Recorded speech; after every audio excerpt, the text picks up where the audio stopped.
Right. Good day, everyone. Thank you for joining this webinar. Today we're going to have a look at the best practices for hosting a webinar. I prepared a slide presentation that I'd like to talk you through. So without further ado, let's switch over to the presentation.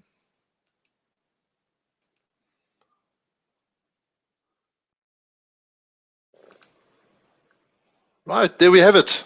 Okay, so we're in presentation mode. Let's move ahead with the presentation.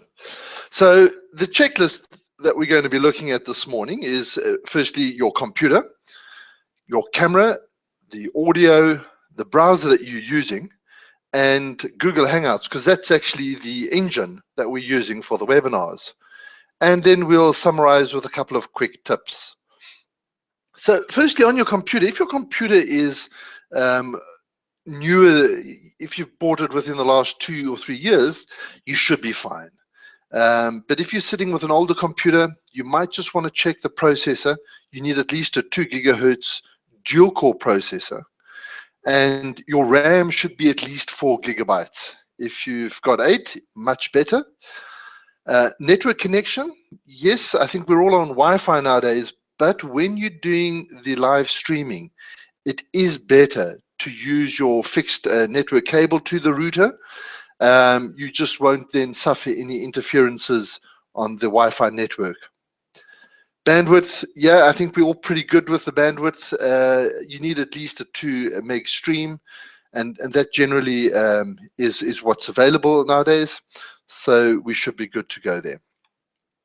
From the cameras, I use the Logitech C920. It's got a widescreen lens, and it's compatible with both PC and Mac. It's a full HD camera. And the great thing about this camera is that it automatically switches resolution based on your available bandwidth. It's got an autofocus lens and a low light correction. It's a little bit pricey, so it's priced at around $80, but it's really well worth it. It's a once-off investment. Then on the audio side, I make use of the Logitech wireless headset. It's the H800. The advantage of that is it does away with all the cords and all the need for additional cables hanging off your earpiece. So that's really great from that perspective. Priced at around $80. It's also a little bit pricey, but again, well worth the investment. From a browser perspective, using Google Hangouts is obviously a Google product, and hence it works best with the Google browser, the Chrome. There is a link to the download page for the Google Chrome browser. So if you haven't got it, I would highly recommend you download and install it. And then when you're doing the webinar, please make sure that all your other browsers are closed, as you're wanting to obviously free up as much resources on your computer as possible. So the Google Hangouts is an instant messaging and video chat platform. It's developed by Google. You've got a link there on the slide where you can go and have a look at more information.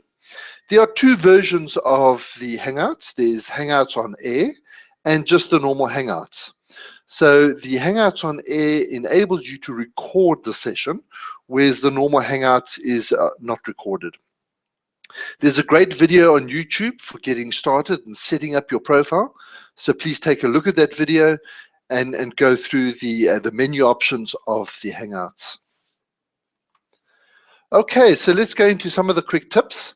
As I mentioned early on, cable versus Wi-Fi, definitely if you have that option and you have a cable that you can connect to your modem, rather do that when you are doing your live streaming. Restart your computer before the session, so give yourself ample time. You get memory leakage and applications are running in the background, so it's really a good practice to restart and free up your resources before the event. Close all applications that you're not going to be requiring during the live streaming. Again, it all comes down to freeing up computer resources and making sure that you have the most capacity available. If you have a second monitor, absolutely great. Then you can use one monitor for your presentation and another one to engage in the Hangout stream. If your computer is slightly older and doesn't have two graphic cards, there's a fancy little USB adapter with an external graphics adapter built in that you can use to extend the functionality to allow you to have two monitors. Show up early, really important. There's always a little bit of frustration and delays in getting going. So you really want to be on the in the Google Hangout at least 15 minutes before the session starts. Let's make sure everything is working the way we anticipate, and sort out any glitches that might come along. Okay, mute yourself. So if you're not talking, you want to really mute the your microphone, and you can do that just by mousing over the center of the screen and clicking on the mute option. That will make sure that no background noises, whether you're typing on a keyboard or any little sounds that are occurring in the background, are not transmitted to all the audience.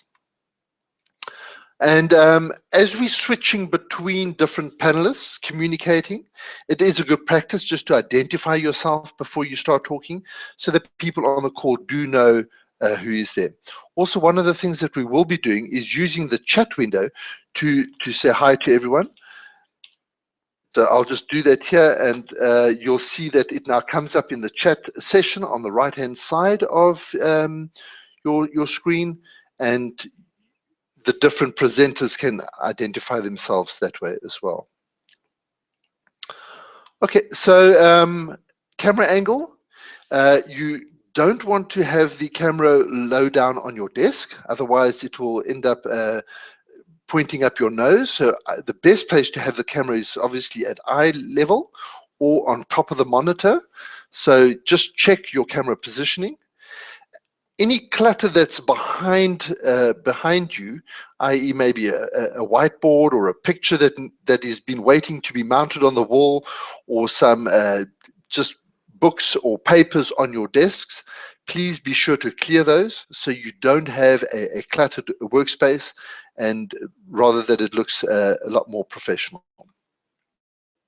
Okay, most importantly, let's have fun in this process. It's really a new experience for most of us. So let's get in there and do what we've planned to do. So fantastic. Thanks for joining this webinar. If there's any questions, please send those to me in the chat message, and otherwise we can wrap up the call. So just while I'm waiting for any questions to come through, I will just exit the slideshow and stop the share and go back to the live camera feed. So, okay, this is me back in full focus. I don't see any questions having come through on the chat session. So with that, we will then wrap up the session. Thanks for joining, and see you on the other side.